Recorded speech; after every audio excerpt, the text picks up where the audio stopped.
Mercedes is here in the NASCAR Heat 5 career mode. Hello everybody and welcome back to a brand new episode of the NASCAR Heat 5 career mode. I hope you're all having a great day. There you see Mercedes and NASCAR is happening here in our NASCAR Heat 5 career mode with mods. Of course, a big announcement at you guys today. Not just Mercedes coming to NASCAR, but Lewis Hamilton coming to NASCAR as well in the career mode here, as he will be retiring at the end of the season in Formula 1 and jumping over to the Cup Series for a season or two now, as you see them actually testing this Mercedes car on the track at Atlanta Motor Speedway over this past week in the career mode now, as they were just definitely getting a good feel for this car. I'm very excited to see what this team is going to be able to bring into the Cup Series. Our first time getting a new manufacturer. I really wanted to make this happen, and Mercedes just kind of worked the best with the kind of models of the cars. I put it on a Ford body. That was the best I could do. And there you get a good look at the front end of that Mercedes AMG. I think it looks great.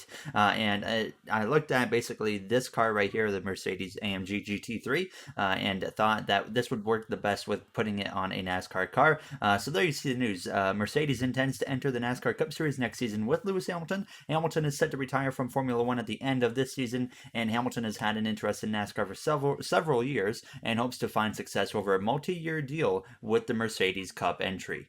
So potentially the biggest news of the career mode so far, brand new manufacturer coming to the Cup Series. Like I said, I had to throw it over a Cup body on a Ford, so it was a little bit weird, kind of, especially on the back end of the car, but we can definitely work around that. But overall, very excited, and I definitely want to try and implement maybe more new quote-unquote manufacturers to the career mode in the future. I definitely want to try and bring Dodge into the career mode, but definitely going to just kind of mess around and just see what we can make happen there, and hopefully get 2 or 3 new ones to go along with Mercedes at some point here within the next season or so.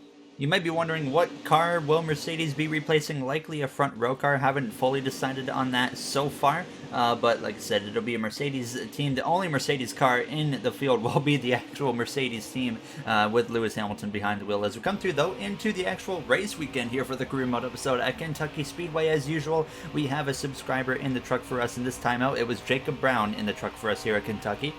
He didn't have the greatest qualifying effort, was down there in the midfield, but was very quickly making his way through the traffic here now, as he's just utilizing that inside line to his advantage now, as he's right to the back of the number 3 of Jordan Anderson as he came through out of turns 4, but just wasted no time getting aggressive here, making it 3 wide on that apron now, as he would just move his way through the field very quickly here. Now as he dives down into turns 1, he was already up towards that top 10 after just 1 lap. Kentucky is a track we've got an interesting history at. We've had success here in trucks and Xfinity, but in the Cup Series, I kind of have a history of struggling here, so it's going to be interesting to see what happens today. But here's Jacob Brown had now moved himself up into that 2nd position late in this race, right behind Max Gutierrez as he came through out of turns 4, and then he would look to the inside of Gutierrez coming through to cross the line, and already Jacob Brown puts our truck up to the lead here, coming in towards the final few laps of this race. And the buckle up in your truck at 25 at Kentucky Speedway. We come through to the final lap out of turns 2. Actually, Jacob makes a bit of a mistake here, gets on the apron, gets sideways, opens the door for Gutierrez to fight back to that outside, and all of a sudden we're under attack again here on the final lap at Kentucky, and Gutierrez has the advantage into turns 3 and 4, and now as they come through out of the corner, now Jacob Brown moves himself back out in front, but Gutierrez has the momentum on the exit of the corner. A little bit of contact between them both, but coming to the line, it's going to be Jacob Brown there crossing the line in P1 to win the Truck Series race for our team. So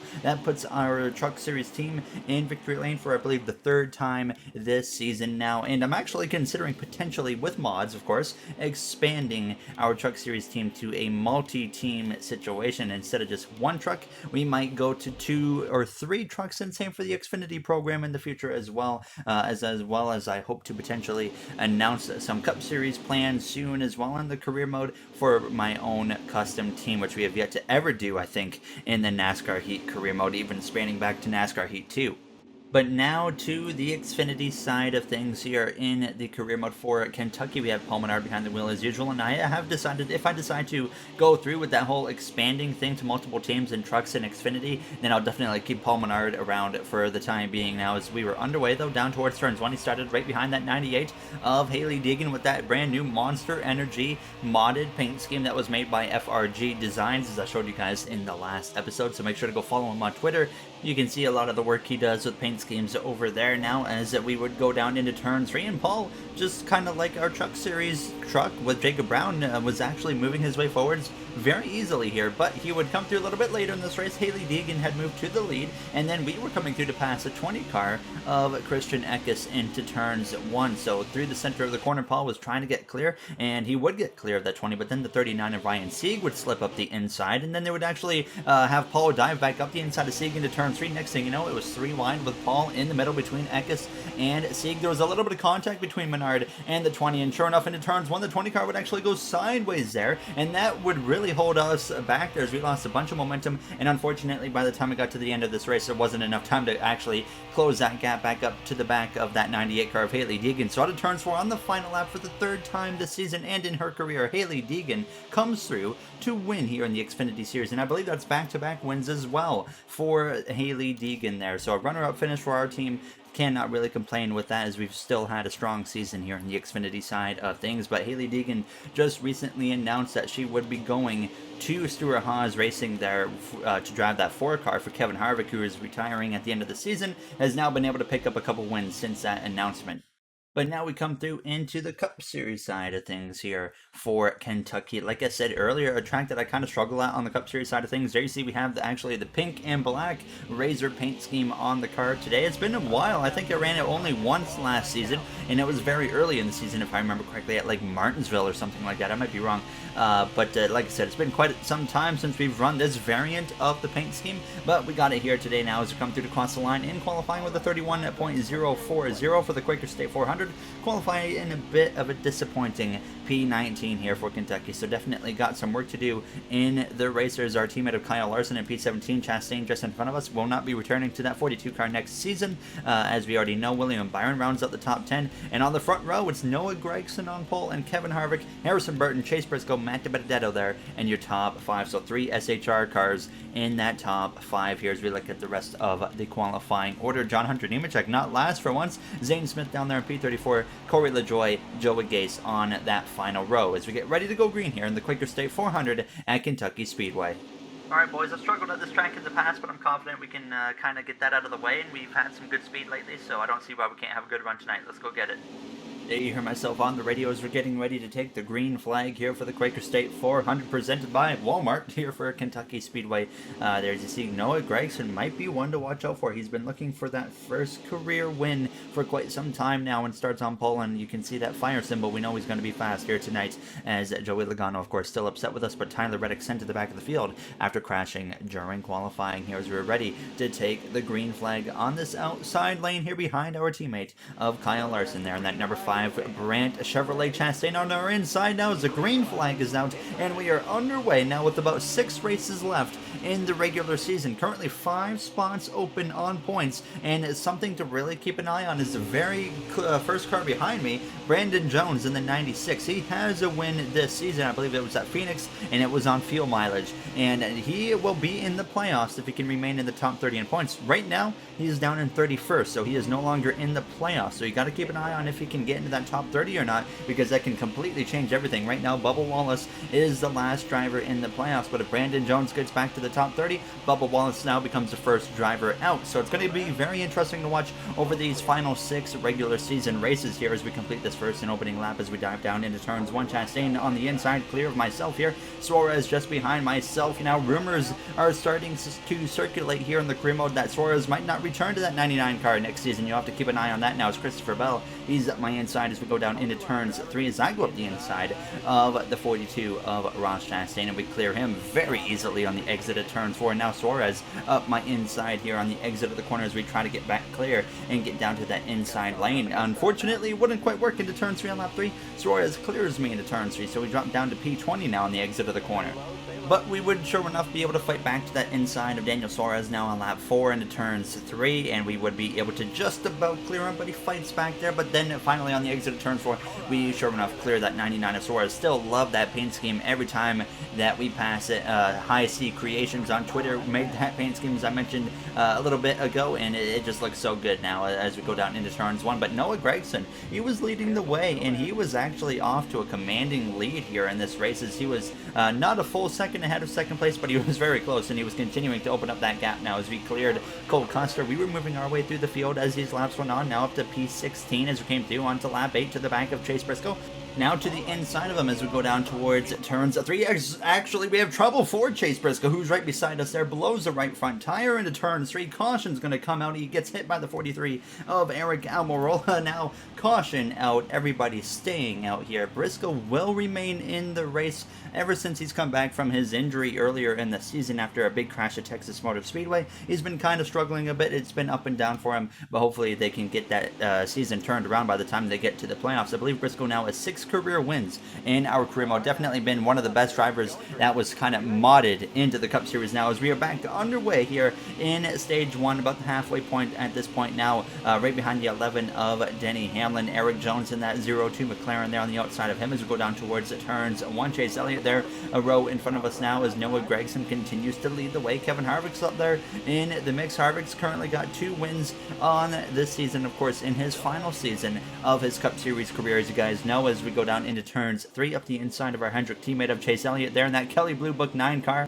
Harrison Burton has now moved himself into that second position over Kevin Harvick. Harrison has 3 wins on the season, the second most of anybody. We, of course, have the most wins after picking up win number 4 on the season last time out at Indianapolis in the Brickyard 400. So you also see up there Matt DiBenedetto had moved himself up into P3 as I kind of slide up the track there on the inside of Chase Elliott, and that opened up the door for the 02 McLaren of Jones to actually get to my inside. So now we're 3 wide in the middle after a little bit of contact there with Elliott on my outside as we go down into the corner. So we end up dropping back, but then we would fight back up the inside after we got cleared by Jones, and sure enough, we started moving our way towards that top 10 here as the stage was starting to come to a close within the final 5 laps. So we would get to the inside of the 48 of Bowman, pass him no problem at all. Then we would run down Bubba Wallace in the 23, approaching 3 laps to go win the stage, but then the caution actually comes out and ends stage 1 3.5 laps or so early. So we only get P12, so that was a little bit disappointing. I felt like the car was starting to come into me, and maybe if we stayed green to the end, we could have gotten close to Ryan Blaney to get a top 10. But Noah Gragson wins stage 1, Denny Hamlin second, Christopher Bell, William Byron, and Matt DiBenedetto round out your top 5. I decided to tighten up the car. It was starting to feel a little bit loose, and I felt like that was kind of affecting us, so I tightened it up quite a bit actually as we get ready to go green for the start of this second stage. And of course 2 cans of fuel as well as 4 fresh tires. As you see the rest of the order, Brad Keselowski right down there in P20, Joey Logano struggling in the mid-20s, I think it's at 25th. Todd Gilliland would actually be the reasoning for the caution. His race would come to an end as we actually overtake Bubba Wallace there on the pit lane and move up into P11 for the start of the second stage here in Kentucky, which is now underway. And of course for the start of stage 2, we'll go through into the EF segment.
There you have the AMP segment here from Kentucky in the Quaker State 400 now as we go down into turns at 1 behind that number 19 of Harrison Burton. You once again see up ahead Noah Gragson continuing to open up a gap now as we came through though towards the end of lap 3. Ryan Blaney was actually able to get up my inside as I actually felt like I went too far on the car and we were way too tight at this point, and I was paying the price now because you can see I really had no fight for Ryan Blaney.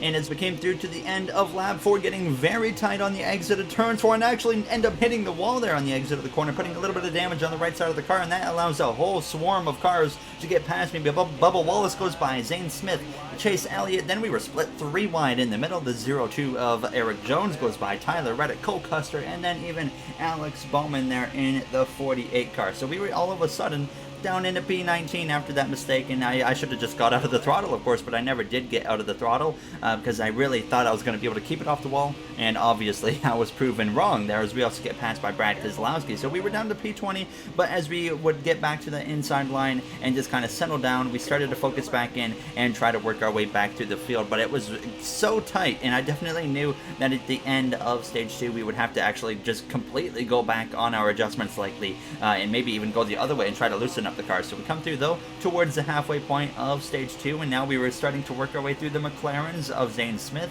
as well as Eric Jones there with 11 to go as we look up the inside of that 0-2. So we would pass Eric as well now as we go down into turns 1, and then we had the number 48 of Alex Bowman to get past there, and sure enough we would pass him as well. So we would take over P15, so moving our way back through the field nicely, but now with only 9 laps to go, it was pretty unlikely that we were going to be able to rebound to a top 10 now, as it really felt like though the longer the run went, the better the car was, and that's been a trend for the whole career mode, it feels like, especially at mile-and-a-half racetracks there, as we would clear the 23 of Bubba Wallace, now as we would also look up the inside of Tyler Reddick, so we would move ourselves back towards the P13 spot there as we come through out of turns for a little bit of a side draft from the 8 car on my quarter panel as I was sliding up towards him, and that allows him to fight back down the straightaway as Noah Gragson, by the way, continues to lead the way, and not only lead, but open up the gap to second place now as we come through to lap 16, only 5 laps to go, and we were just kind of chilling here in P13 as I was trying to run down these 3 cars in front of me. I could see 10th place where I believe that was Ryan Blaney holding on to P10 again, but then the caution actually comes out again with 5 laps to go in the stage, and that will end stage 1 early here as we are going to end up P13, and sure enough Ryan Blaney rounds out the top 10. Noah Gragson, William Byron, Kyle Larson, Kevin Harvick, and Christopher Bell round out your top 5, and Derek Kraus, by the way, having a great run today. As you guys know, we announced it earlier this season that Derek Kraus will actually be going to 2311 Racing. Latian made an Ineos paint scheme for that car earlier this season, but we've actually decided to go with a different car instead, but still the 45 to be teammates with Bubba Wallace, but I'll show you guys that paint scheme at a later date, and I can tell you right now, it looks incredible now. As you saw the adjustments I made right there, I loosened up the car a little bit. We still actually, I decided not to go fully back to what it was earlier, but we definitely did loosen it up, and we're going to get a good idea of what we have here at the start of Stage 3, which is now underway, which will leave us less than 30 laps to go here in this race for the Quaker State 400. Up the inside of that 9 car of Chase Elliott, Bubba Wallace up here in the mix as well now, as he is going to need to really be on it, because if Brandon Jones finds a way back into the top 30 of points, he's not far out whatsoever. So if he gets back into that top 30, Bubba Wallace once again will be on the outside looking in. He is now in his 3rd season with that 2311 Racing team, and they have yet to make the playoffs, but every season they have continued to get stronger and stronger. They've competed for wins this season, most recently the very last race in Indianapolis where we were able to hold off Bubba Wallace for the victory there in the Brickyard 400. So we're starting to see that 2311 team be more and more competitive as these seasons go on, so hopefully it continues in that trend there, especially now that they're going to 2 teams. They must have a lot of confidence in what they can do within the next few seasons. But as we came through now to the end of lap 40, once again, I definitely felt that tightness in the car, realizing that if we do get another opportunity to make some adjustments to the car, we're going to have to loosen it up even more, as Kevin Harvick actually had taken the lead away from Noah Gragson here at the start of Stage 3. This was like the first time all race that Gragson hadn't really been leading. I also got passed by the 23 of Bubba Wallace. Then Elliott went through, but I finally got back down to the inside. There's actually have a bit of contact with the 7 of Zane Smith. He goes sliding into turn 3. Bowman into the back of him. Somehow they make a tremendous save as Gragson returns to the lead, but now out of turns 4, we continue on to P15, but just a mistake on my end there. I just kind of collided with that quarter panel of the 7, turned him sideways, but we came through to lap 49, and we were running all by ourselves at this point in P14, but then the caution would end up coming out here now with 19 laps to go. So Gragson out front, everybody come to the pit lane. I realized, of course, we don't have a great car here tonight in Kentucky. I was expecting the other drivers to either take no tires or 2 tires, likely 2 tires. I decided to take 4 tires and add some grill tape to the car, as well as put the wedge down to 49.7. I think I put the right rear tire pressure up as well. Just throwing a whole lot of adjustments at this car. We give up 13 positions, but I feel like we can probably gain those back with no problem at all now, with hopefully a better handling car. Noah Gragson has dominated this race here in Kentucky now with 15 laps remaining. He is looking for that first career win, and if he pulls it off here tonight in the Quaker State 400, that will put him in the playoffs here. Last season, Noah Gragson made the playoffs on points, did not win, and was extremely consistent and made it quite far in the playoffs until one bad Roval race got him eliminated now, as he's not even inside the playoffs this season. There's I clipped that 33 kind of like I did on the 7 car, and sure enough, that would send Cindric sliding into turn 3, but this time he goes around, hard contact to the outside wall, a big hit there with the 17 of Chris Buescher involved, and a few other cars as well. Caution comes out, and for the second time in this final stage, I clip someone in the quarter panel and it all goes wrong. Please apologize to Cindric and Smith. I just made a misjudgment there and hit him in the quarter panel. That was all me. There you hear myself on the radio just trying to apologize now as we are back, though, underway. This time it'll only be 11 laps to go, so that obviously incident hurt me more than it helped me, because now we have less laps to work our way through the traffic with this 4 fresh tire advantage. Noah Gragson, though, still continues to lead the way, but I knew that we had to get on the attack right away and get to that inside, of course, right away. Now it's Chase Briscoe currently on our inside down the SPAC straight away, but approaching just 10 laps to go in this race, and I was really hoping to see Noah Gragson win this race, because he's been trying, or getting so close so many times in this career mode to pulling off a victory, but something always seems to go wrong for him.